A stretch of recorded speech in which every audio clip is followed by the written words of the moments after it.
C'est l'histoire d'un veuf qui, d'une certaine manière, vient aussi de se rendre orphelin des enfants. Joseph, 61 ans, dont l'épouse est décédée il y a environ 5 ans, vivait avec son fils Bonaventure, 24 ans et technicien dans une entreprise industrielle, et sa fille Marie-Noël, 19 ans, étudiante. Leur domicile familial, situé à PK18, s'est brutalement transformé en hôtel de passe pour les deux amants depuis dimanche dernier, date de la découverte. Dieu seul sachant le nombre de fois qu'il en était avec cet horrible plaisir. Mesdames, Messieurs, bienvenue sur cette chaîne YouTube. Si vous êtes nouveau, n'hésitez pas à vous abonner et surtout cliquez sur la cloche de notification pour ne rater aucune nouvelle publication. Tout commence 3 jours plus tôt, à savoir jeudi 17 novembre.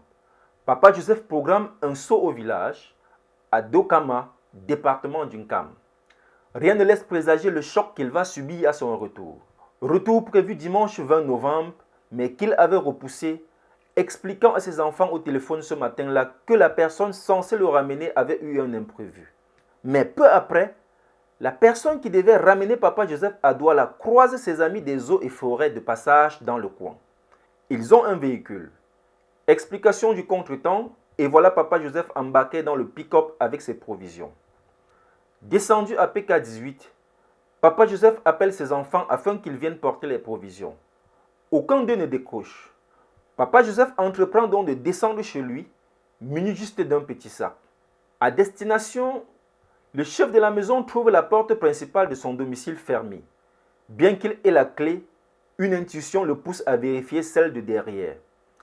Il entre finalement par là et constate une fois à l'intérieur que la chambre de son fils est fermée. Papa Joseph avance vers la porte de sa fille et entend des bruits d'un autre genre, des gémissements.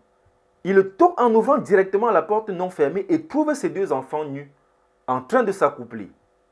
Le couple sursaute pendant que leur géniteur est foudroyé par ce qu'il vient d'entendre et de voir.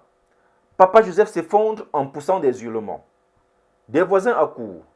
Le plus rapide arrive quand les deux enfants se sont déjà rhabillés. Il cherche donc à savoir ce qui s'est passé. Tout à sa peine, Papa Joseph explique, parle de sorcellerie et estime que ce qu'il a vu annonce sa mort prochaine. Et de ce fait, il commence un malaise. C'est un neveu, habitant de PK12 qui, alerté, viendra quelque temps plus tard chercher le papa traumatisé pour le conduire à l'hôpital. À ce neveu donc, Papa Joseph a confié un message à l'attention de ses enfants. Qu'il quitte sa maison au plus vite et aille continuer leur mariage ailleurs. Aux dernières nouvelles, Papa Joseph est toujours à l'hôpital. Pensez-vous que Papa Joseph a bien fait en envoyant un tel message à ses enfants?